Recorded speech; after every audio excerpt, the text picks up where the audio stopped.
Muy buenas, como dijimos ayer y antes de ayer, hoy toca hablar sobre los reglajes para este Hungaroring. Ayer mencionábamos cómo se traza cada curva de este trazado, las zonas claves y demás. Antes de ayer hablábamos de los datos que diferenciaban este circuito de Hungría del resto, así que si no los habéis visto, probablemente es porque no estáis suscritos, así que os invito a hacerlo porque además después de la carrera haremos un buen análisis.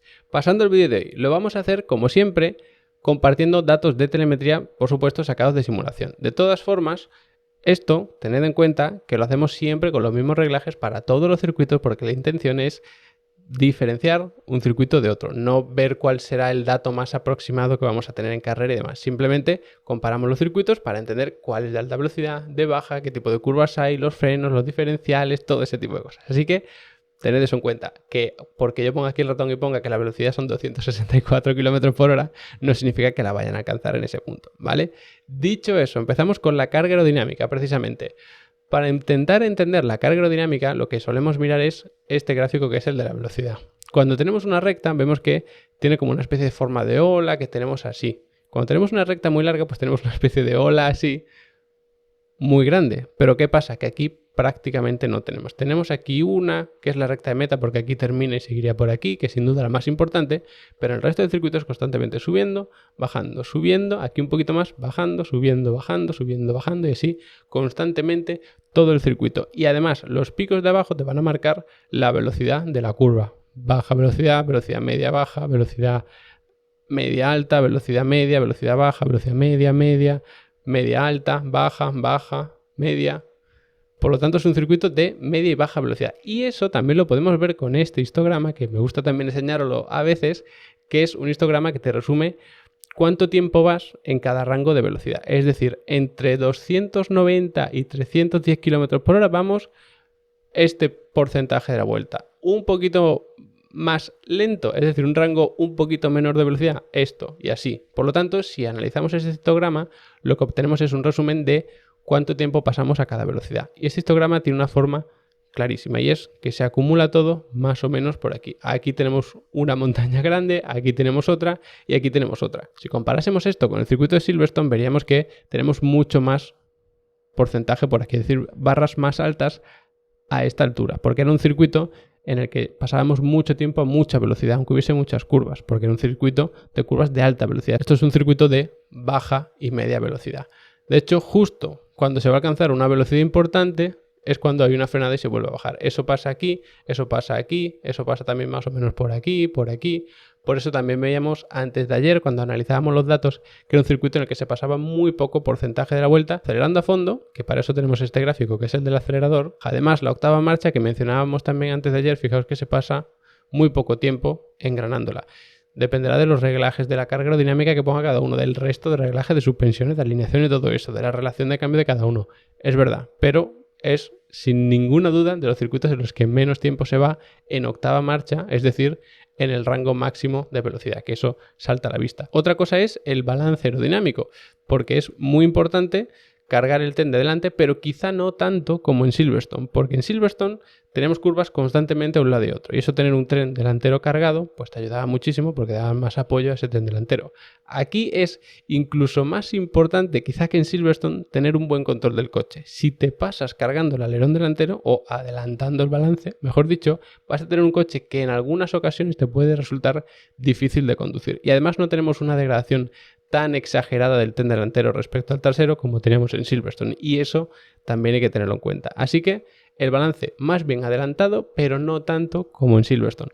Luego tenemos el tema de las suspensiones, y cuando tenemos un circuito así, en el que la carga aerodinámica es tan importante, normalmente la labor de las suspensiones es fomentarla al máximo. Pero esto es un circuito que se parece un poquito a Mónaco. Entonces, cuando tú tienes una curva que es a menos de 100 km por hora, en torno a los 100 km, otro tramo de baja velocidad por aquí, otro por aquí, otro por aquí, ahí quien entra más en juego, incluso más que la carga aerodinámica, que por supuesto en un Fórmula 1 siempre va a ser importante, son las suspensiones, el movimiento del chasis que permitas, la dirección, la alineación de las ruedas, todas esas cosas. Entonces, hay que ver qué quieres conseguir con las suspensiones. Me explico. Si tú quieres un rendimiento espectacular por aquí a velocidad media, aquí a velocidad alta, aquí a velocidad alta, entonces las suspensiones tienen que ser bastante rígidas, sobre todo ante el balanceo. Sin embargo, si tú quieres que el coche se cruce bien en curvas que son lentas como la que tenemos por aquí, las que tenemos incluso por aquí, Entonces sí que hay que permitir un poquito de balanceo, partiendo de la base que un Fórmula 1 siempre es extremadamente rígido, a balanceo, a compresión, a expansión, absolutamente a todo. Entonces, bajo esos márgenes tan pequeños quizá se pueda permitir un poquito más de balanceo. Y todos estos pequeños detalles muchas veces son lo que marca la diferencia de si alguien degrada mucho, degrada poco y todo eso. Entonces, en cuanto a la altura de las suspensiones, aquí sí que es verdad que nos podemos permitir un coche bastante bajo. En Silverstone también, que además servía como el suelo del coche estaba prácticamente rozando constantemente, pero eso también estaba fomentado por la carga aerodinámica, es decir, el aire empujaba mucho el coche hacia abajo porque la configuración era de carga aerodinámica alta y además se iba a mucha velocidad, por lo tanto más compresión todavía, y no teníamos tampoco un circuito excesivamente bacheado. Este no debería tener tampoco muchos baches, pero lo que sí tiene son muchos cambios de pendiente. Y ahí las suspensiones tienen que trabajar para no perder el balance. Es decir, si tú vas cuesta abajo y frenas, evidentemente se te va a descargar mucho el tren trasero. Entonces las suspensiones se tienen que encargar de que eso no se lleve al extremo. Y por supuesto, todo eso debe ir en sinergia con los frenos. Fijaos que las frenadas están bastante bien repartidas. Tenemos un tramo aquí en el que sí que no se tiene que frenar. Quizá aquí veis que levantamos el acelerador, entonces en función de las condiciones de pista a lo mejor sí que hay que dar algún toque. Luego tenemos la recta de meta en la que se puede refrigerar bastante bien. Por cierto, la refrigeración la podemos ver aquí, que es el gráfico de la temperatura de los frenos. Como veis, donde más se refrigera sin duda es aquí. Puede parecer que es en recta de meta, pero no, es en este tramo en el que se pasa tanto tiempo sin frenar, levantando el acelerador, eso sí, quizá pequeñito golpe de freno, pero bueno, es un tramo más largo en el que no se frena, que eso es lo que le importa también a los frenos. Entonces, si tú quieres frenar bien aquí, que son frenadas bastante fuertes, que tienes que ir frenando bastante en curva mientras vas atacando la curva porque es una curva muy ancha, eso pasa también, por ejemplo, en la curva número 5, que es la que tenemos por aquí. Entonces, el balance de freno tiene que ser diferente y no tiene por qué ni ser demasiado adelantado ni demasiado atrasado. Normalmente se adelanta para hacer la frenada más eficiente, pero si tienes un balance demasiado adelantado de freno, mientras estás girando y frenando, el coche se te va a ir largo. Entonces lo atrasas para que sea más fácil cruzarse. Y eso es especialmente importante en curvas, por ejemplo, como esta de aquí, que como veis hay que levantar el pie del acelerador y quizá no frenar, igual que en esta, pero quizá sí. Entonces, si tú vas a dar un golpe de freno aquí, es absolutamente fundamental que ese golpe de freno no solo te ayude a reducir la velocidad del coche, evidentemente, sino también a cruzarlo. Porque si no, vas a perder mucho tiempo, vas a tener que frenar más, vas a tener que forzar más la dirección y eso no sale a cuenta. Así que el balance de freno es algo que conviene ir regulando, adelantando, atrasando durante prácticamente todo el circuito. Y luego, el resto de reglajes, tema por ejemplo de los neumáticos, pues la presión es relativamente baja, sobre todo si la comparamos con Silverstone, porque es un circuito de baja velocidad. Entonces, los neumáticos no van a sufrir tanto estrés lateral, ni mucho menos.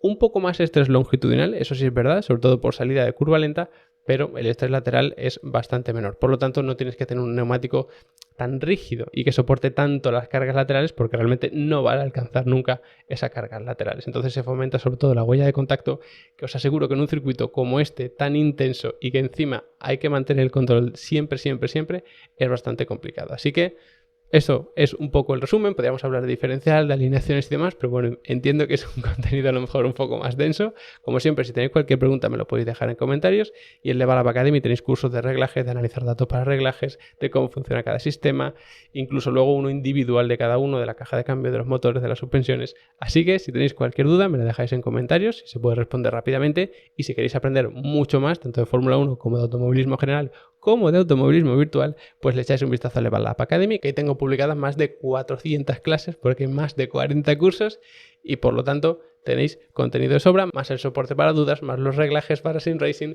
más los certificados, más las descargas de plantillas, archivos, documentos, todo eso. Así que echadle un vistazo.